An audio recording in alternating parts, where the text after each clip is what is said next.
할렐루야. 감사합니다. 오늘 샘이 열리리라. 무슨 샘이냐?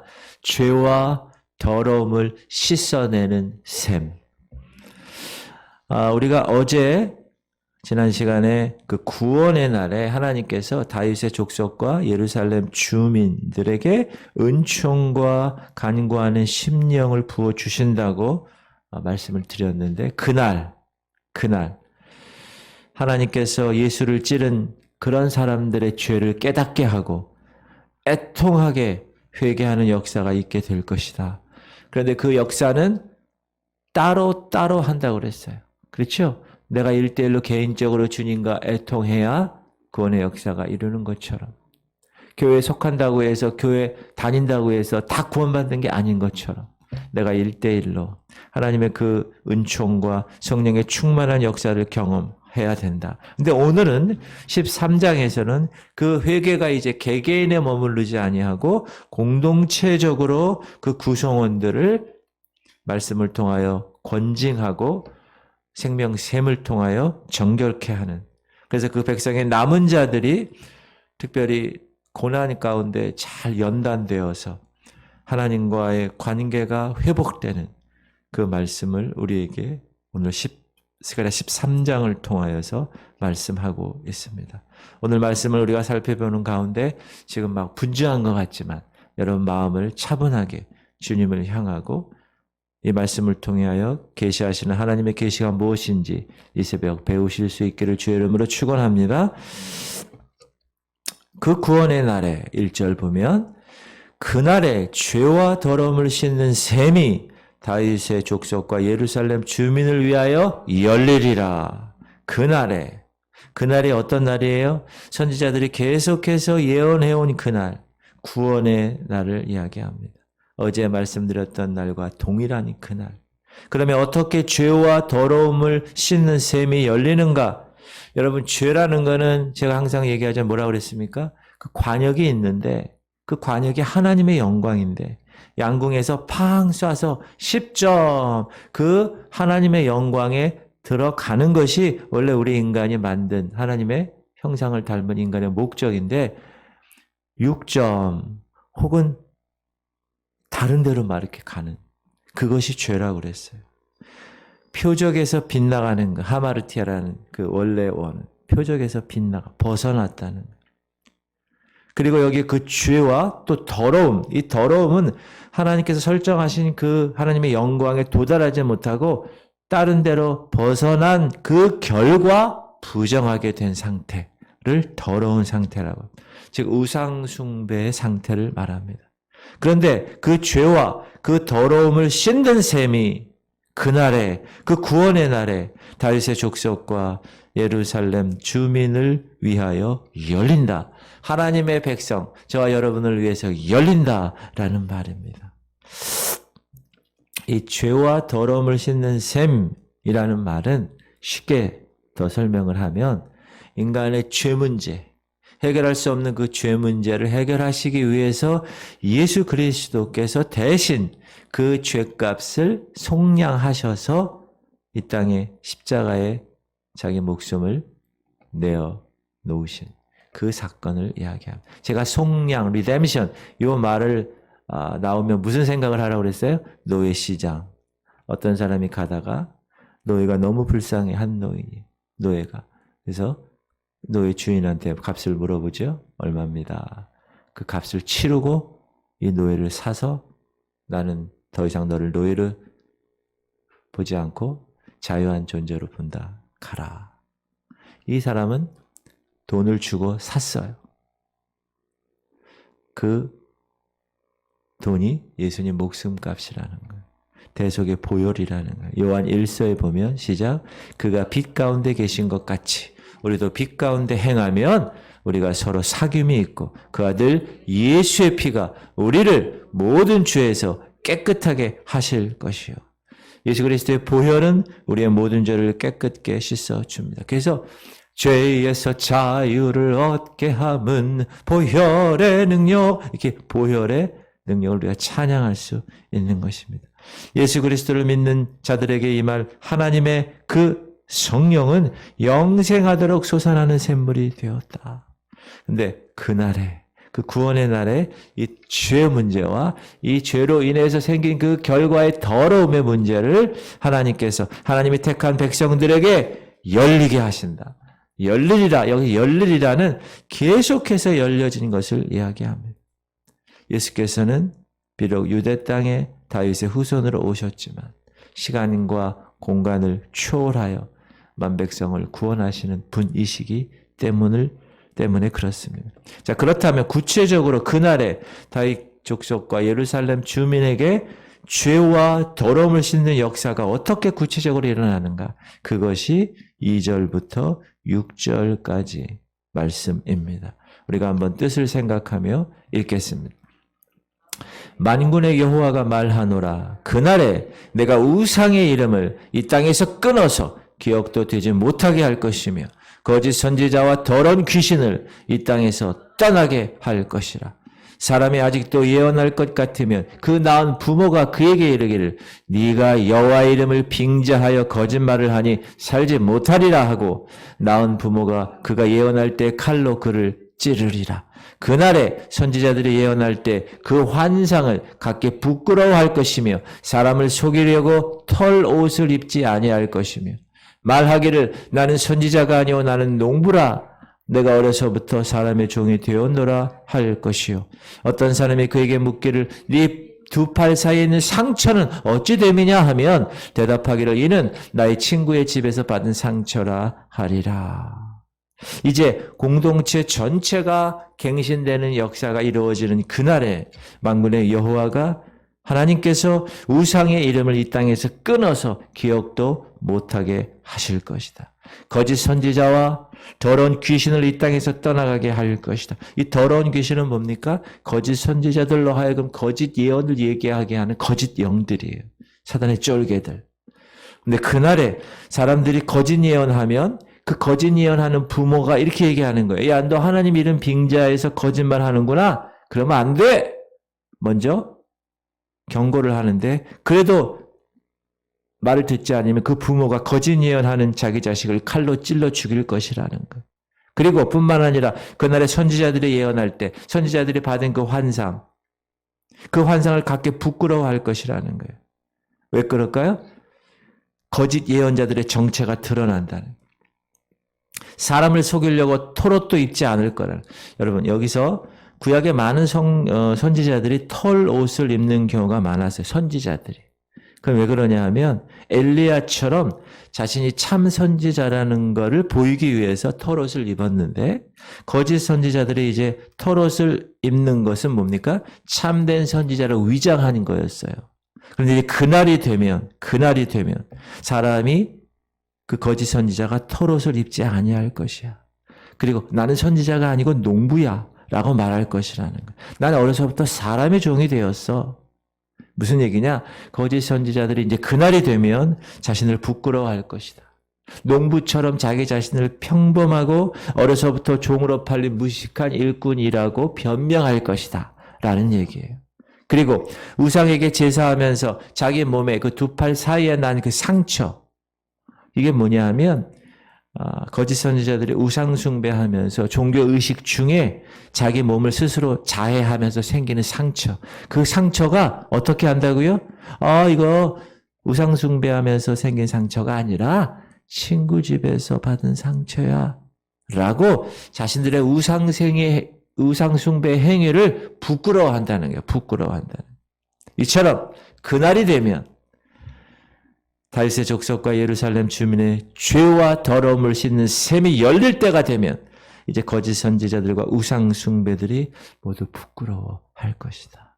우상 숭배 멀리하게 되는 역사가 공동체 가운데 일어날 것이다 라는 것입니다.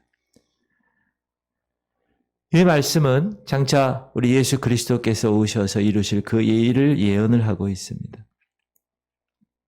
이 예언의 말씀대로 예수 그리스도께서는 이 땅에 오셔서 십자가를 통하여 그 구속의 사역을 이루시고 거짓 선지자들의 그 부모뿐만 아니라 거짓 선지자 자신조차도 거짓 선지자 역할을 했던 예언을 했던 것을 부끄러워할 것이라는.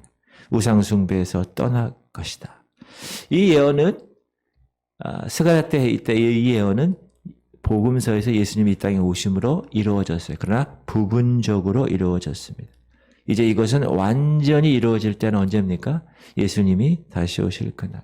예수님의 초림 때는 부분적으로 이 땅에 팔레스틴이라는 곳에 33년이라는 그러한 시간적 공간적 제한이 있었지만 이제 다시 오실 그분은 심판의 주로 온 세계 모든 사람들에게 시간 공간을 초월한 그런 존재로 오실 것입니다. 그리고 그 죄와 더러움을 씻는 샘물이 이제 그때는 온전하게 이루어질 것입니다. 할렐루야! 그러므로 우리는 그날을 소망하며 주님 안에서 믿음으로 살아가는 사람입니다. 성령 하나님께서 우리에게 은혜 주셔서 죄와 더러움을 씻는 샘이 우리에게도 열리게 하시 주의 은혜를 알게 하여 주시기를 주의 이름으로 축원합니다. 그 죄와 더러움을 몰라서 그러는 거예요. 그걸 알게 되면 사람들이 어떻게 해요? 회개하는 거예요. 사도 요한이 세례 요한이 딱 오자마자 제일 먼저 한 거 회개하라. 천국이 가까웠다.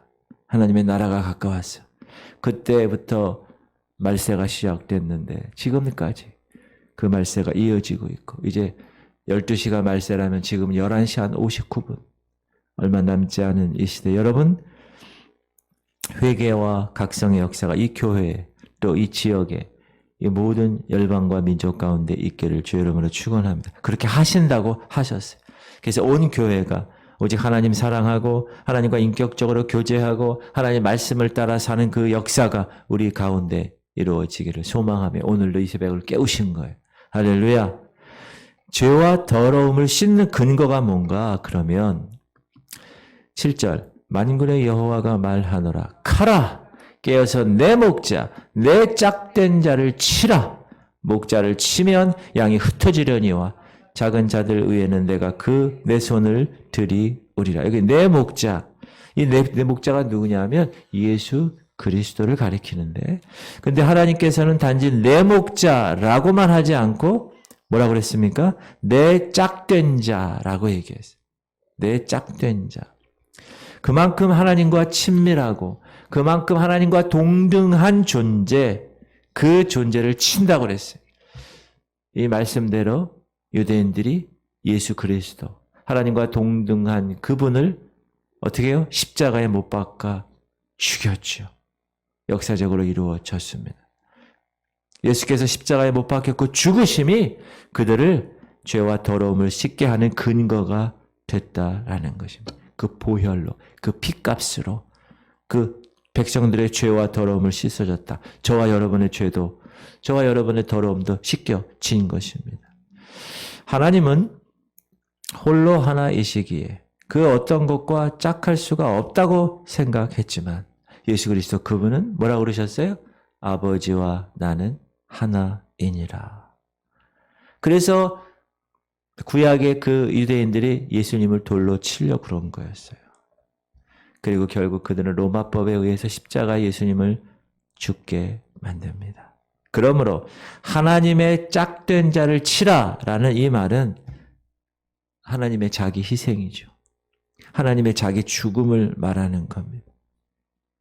이거는 십자가의 예수 그리스도의 그 희생을 이야기하는 것이죠. 그렇습니다. 하나님이신 예수님이 십자가에 못 박혀 죽으심으로 죄와 더러움을 씻으시는 거예요. 그리고 7절에 계속해서 목자를 치면 양이 흩어지리라. 당연하죠.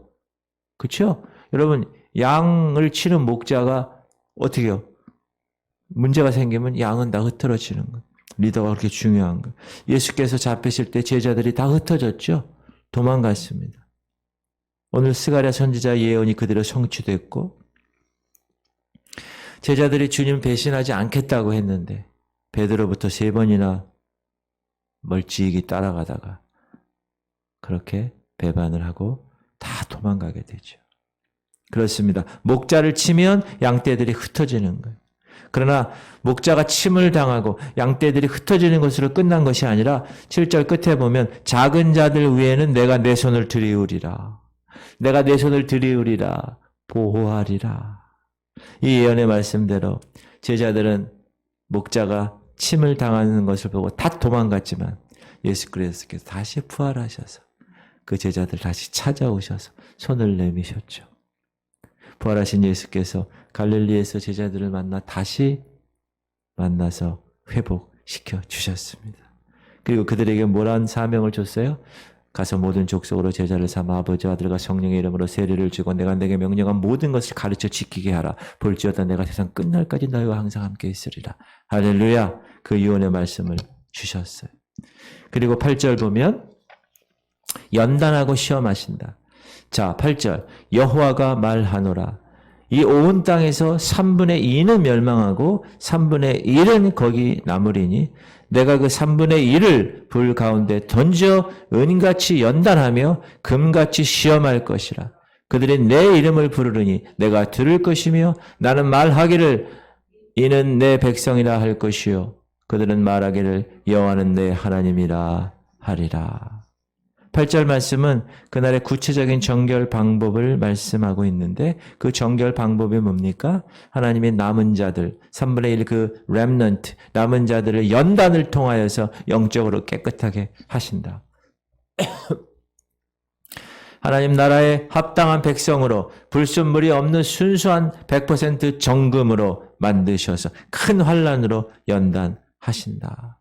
그리고 나머지 3분의 2는 멸절을 당한다. 그래서 어떤 성경학자는 AD 70년에 로마의 타이투스 장군이 와가지고 예루살렘이 파괴됐을 때 무려 150만에서 200만 명이 죽었대요. 이스라엘의 3분의 2가. 그렇게 이야기하는 사람도 있습니다. 그러나 그 멸망 중에서도 하나님은 자기 백성을 보호하신다. 그리고 남게 하신다. 3분의 1을.